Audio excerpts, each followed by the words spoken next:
general energy. Spiritual advice too, I feel coming through for the second 5 cards, okay? This is your energy here. We have the world, and this is a state of completion. Something has just kind of culminated and decided upon, and sort of like a new direction is taking place in your own life. When you are vibrating at the frequency of a major arcana card, it means that a lot of good things are, I feel like you're attracting a lot of good things into your life, okay? And we're not just talking love relationships, because, you know, those things are nice, but I feel like it's a major arcana card. So it deals a lot more with dreams, goals, aspirations, the ending of a cycle so that you can begin something brand new with a lot of hope and a lot of prosperity. And I feel like there's a lot of things happening in your own life where you're trying to kind of like change the direction of your life. You're also trying as well to let go of past patterns, past way of doings, and things like that from your past so that you can move on to this next phase in your life unencumbered and free and a lot more, I want to say, like self-aware. And when you're at this frequency, I feel like, you know, you're naturally also going to attract a lot of people. You're also going to attract a lot of attention and quite possibly a lot of envy. So it's good to keep your ideas close to your chest. If you're implementing some major moves, there are always going to be naysayers talking you out of it, or they're going to rain on your parade, or they're going to, you know, rather than be really happy and hopeful for you, I feel like there's a little bit of envy coming through. And the reason I say that here is I have the Nine of Wands, and the Nine of Wands is a state of being where somebody that you're dealing with is very trepidatious. And the Nine of Wands is like someone who has been wounded, who's in a state in their own life where they feel kind of, I'm hearing despair and kind of helpless. And they're seeing all of these major, big things happening for you. And I feel like they feel almost like they can't compare. They feel like they're not good enough. And once again, this energy of insecurity coming through from partners, that has, you know, I talked about that. So if you're in a partnership, somebody feels like they don't measure up and they're trying to step up their game, but it feels like they're way down with a lot of other things that they're trying to sort through. And they feel like they can't really give you what you want, what you need from them, or they feel like they don't really measure up. They feel inadequate in your presence. Okay, and I feel like for some of you, this is a partner, somebody that works really hard. So they're not a lazy person, and I feel like Aquarius, you don't like frivolous, lazy, self-entitled types of people. This is a person that is very hardworking. They work and work and work at things until they can no longer exert any more energy, until it's broken. So their mentality is work hard at it and everything will, you know, flow their way. But, you know, sometimes things aren't meant to be. So no matter how much work and effort we put into it, it's not going to yield the result that we're looking for. So you're dealing with somebody like this. Very stuck in their own lives, feeling a little bit inadequate in your presence, wanting to make an offer and seeing all the prosperity and the love and the attractiveness and everything else that you bring to the table. And they feel like they don't really measure up. So they're in a state of indecisiveness. On the one hand, they really want to make that communion with you, that contact, that, you know, solidify a relationship. But on the other hand, they just feel as if they're not worthy, almost like they feel like they're not good enough, and they feel very trepidatious. And they also feel like, how is this going to work out? So there's some blockages, I feel, between you and a significant other, or if it's you and a crush, I definitely feel like the mutual energy is there where they're very, very attracted to you. They're looking at you. And we have the world here and the world in the palm of his hand. So it's almost like you have the world in the palm of your hands. You have this person's attention and they see you like this. They see you as the world. They see you as someone who is very beautiful, exotic, prosperous, and you have a lot of things going on for yourself. And so they're also like, why would the Aquarius person look at me? So for those of you dealing with a crush, it's almost like they're intimidated by your energy. and they wish they could, they really admire you, and they wish they could kind of like be on your level, but they've got a lot of baggage here that they're not able to free themselves from. Okay. For those dealing with a fire sign, Sagittarius, Aries, or Leo, I see this being very prevalent, where there's a lot of attraction, them to you. And, you like them, but you also have a lot of other things on your mind. So it's not like you're contemplating and thinking about them 24/7. They might be the one that's really stuck and really want to reach out and really want to solidify some type of a relationship with you, but they feel a little bit inadequate. And then on the other front, I have two other people. For those of you dealing with a water sign, Pisces, Cancer, Scorpio. And what I know about you, Aquarius people, if you love somebody, and even if it's like, if you have a crush on someone, and they try to act cute, and they're emotionally needy, it can be very flattering, right? Like if we like somebody, we put up with their quirks, and we put up with things that are not very attractive.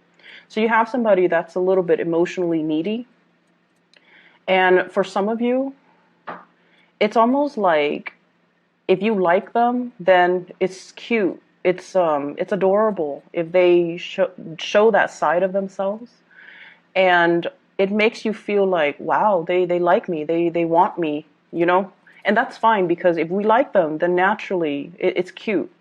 But on the other hand, if they overstep their boundaries, or if they overestimate their importance in your life, and they kind of do this massive emotional dump on you, then it can feel very, very repulsive. Like you're really, repulsed by it. And your response to them is silence. That's what I'm sensing. I feel like you're not able to reciprocate this emotional connection anymore, because, if you don't like them, you don't care about them, then it's just going to be that emotional need or emotional neediness. It feels really, really heavy and uncomfortable and awkward, and your response to it is always going to be like total dead silence. So we have a water sign here wanting to make a connection, wanting to be either in a relationship with you, wanting to, be amorous with you, wanting to be physical with you. So Pisces, Cancer, Scorpio. And if it's a partner, I feel like they feel neglected. So everything that you've got going on, you kind of need to take care of this partner, okay? If it's somebody from the past and you don't really care about, I feel like there's going to be communication coming through. And I see like silence from your end, mainly because you're vibrating here and they're here. And so the energy doesn't really match up. And because of that, it's awkward for you. You don't like to deal with emotional awkwardness, so you're not going to respond. On the other hand, we have another person as well. We have the Lovers, and the Lover is about choices and decisions, and also feeling very physically attracted to another person. And so I feel like there is, and both of these are major arcana cards. So I'm looking more at, you have somebody in mind, and you're contemplating, is this going to slow down my life? Is this a situation? And I feel like, if you look at the World card and this woman here in the Lovers, it's almost the same person. So there's definitely somebody that you are really, really attracted to, but your life is expanding. Opportunities are opening up for you. And so you're contemplating and you're racking your brains trying to figure out, how is this going to work? Is this going to restrict me? That's also a big fear for Aquarius. And you like to, project into the future to figure out, if I get involved with this person, what's going to happen? How are things going to play out? And I also feel as well, the other person might be in another relationship, and you don't want to be the one that gets into messy entanglements, because emotional messiness, that can also be like a major, major deal breaker for Aquarius. And so I feel like, you want a connection really, really badly, but you don't want it to curb your independence.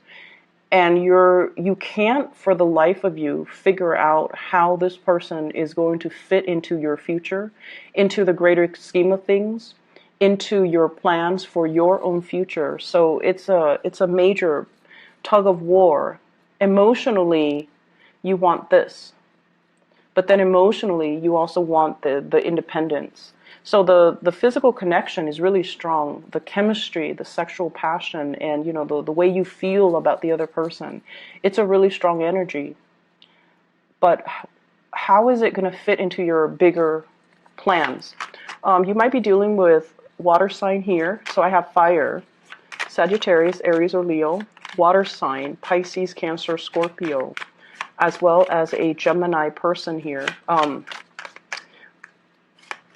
So let me just see what's coming in here with the Lovers card.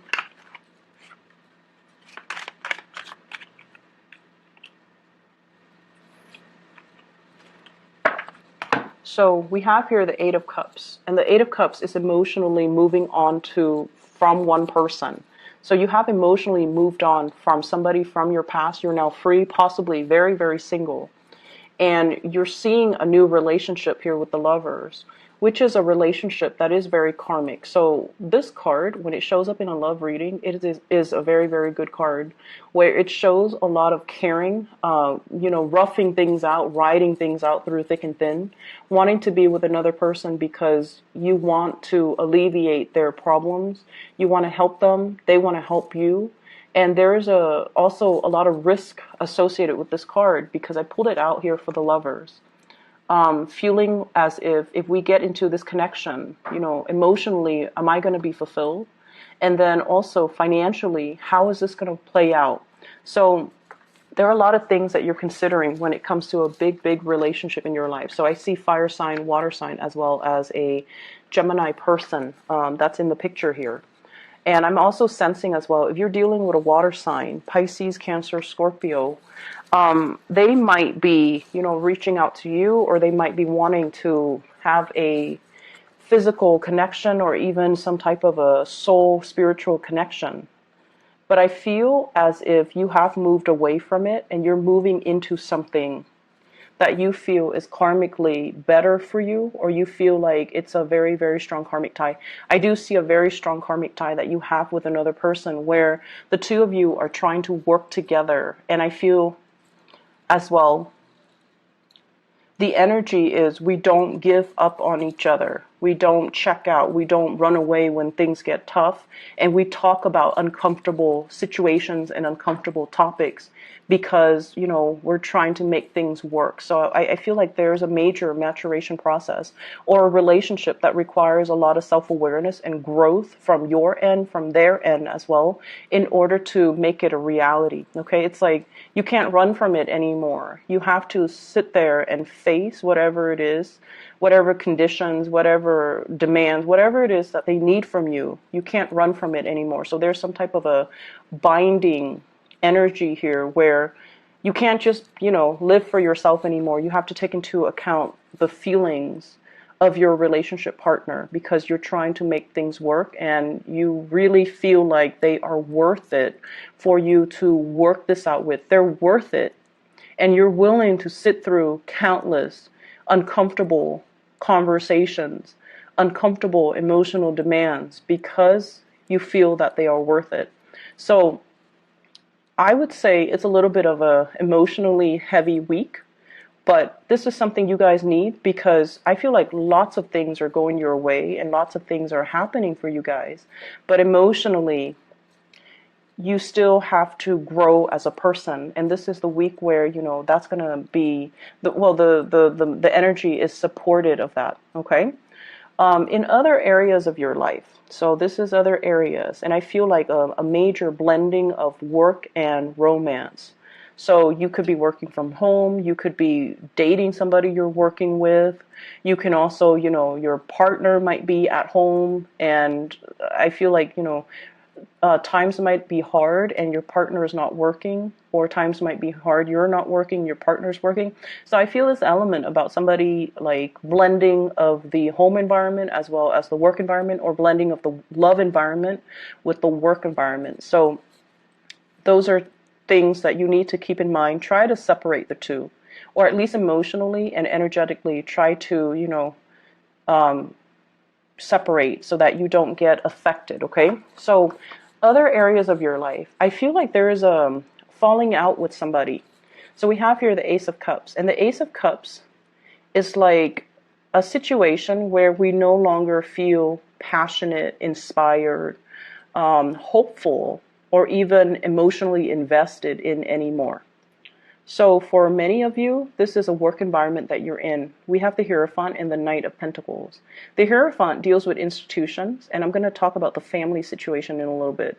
But I feel like it's heavily about new work offers or new work conditions or like promotions in the workplace or like projects that you're given from higher ups and you have to do them and you just have to, it's like whatever they dictate, you have to follow. And, you know, we don't like restrictions. Aquarius people do not work well in an environment that is too rigid.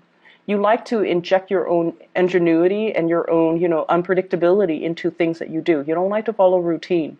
Even though you understand that, you know, rules and regulations keep a work environment safe, I feel like it's a little bit too structured and rigid, and it's stifling your creativity. You can't really have fun. And so you're really reassessing, you know, what can I do differently? Reassessing whether or not the work is meant for you, and then reassessing as well. I also feel like reassessing whether or not this structured, rigid work environment is right for you as well. And then I'm also sensing this falling out, possibly, you know, with an earth sign, Taurus, Virgo, Capricorn. Seeing them in a different light, seeing somebody in a different light. It's like you think they're one way, and then they turn around and they're another way. And so if it's somebody on the professional front, they're saying that they're just practical. This is the way that they are, and they might have to shift strategy to get what they want, so they can be a little bit more on the self-serving end. When it's in the upright position, they're very, very slow, so you might be really frustrated with somebody who works really, really, really, really slowly. Or they're such a stickler for rules and regulations that it kind of drives you nuts. Okay, like they're so slow to act. They sit on projects and ideas forever, and they don't really implement them. And they also just, you know, they follow rules and regulations to a T, and they do it so much that it's almost like they're not even thinking independently. So it's somebody who's such a stickler for rules. I'm also feeling as well, like waiting on an apology, somebody waiting on an apology. Could be family members, and it's like one person is very closed off. The other person is waiting for an offer. One person's really closed off. And then it's like the love is definitely there. If it's family that you're dealing with, you know, try not to be so harsh, okay? You can be very harsh too, especially if somebody that you care about, but not really, when they make like when they feel entitled to make a lot of emotional demands on you, or they try to give you, you know, demands and ultimatums and things like that, and you don't really care about their feelings as much. And so when they do that, it makes you even want to kind of like put them in their place and tell them like, oh, you're not that important to me. You shouldn't be making these demands. It makes you feel that way, and it makes you want to do that to them. And I feel like some of you might have done it. And I also feel like you might have said some harsh things to somebody that you love too, because you feel like they're stuck in the past. And then I also feel this energy playing out in the work environment and also with family members, where there needs to be an apology, because the love is definitely there. And you're being stubborn, very, very stubborn about it. And they're being very stubborn about it. So no one's like, you know, breaking the ice and talking first. And I feel like family in particular, okay, and especially in the work environment, it's so important for you to, you know, keep your ideas to yourself. Keep your plans, whatever it is that you're thinking about. If it's not finalized yet, keep them to yourself, okay? And just... You've got a lot of good things coming into the picture, and I feel like you're trying to break free, and I feel like the environment that you're in right now doesn't serve its purpose anymore. So take the opportunity and try to break free, okay? Don't let other people kind of talk you out of it, all right? So I'm going to stop the reading here. Honestly, a little bit of just like emotional demands coming from people, and they think like they have, high priority in your life, but they really don't. And it's not about, us being mean, right? I don't feel like it's the Aquarius person. You're very kind and you're not mean. But when someone oversteps their boundaries and they're making all these emotional demands, and it's always like, who are you? Why are you, why do you think I'm going to cater to you? I see some of you thinking as well, I don't even do this for my mom. What makes you think I will do it for you? I feel some of you like thinking that, not out loud, just, thinking that, but not really saying it to another person. But you feel like you want to say it to another person because they're overstepping their boundary. So just be a little bit more patient with people this week, okay? I hope the reading is helpful, and I hope that, you're able to get through this week okay. Just, slow and steady, okay? Take care of yourself, Aquarius. I'll see you next week.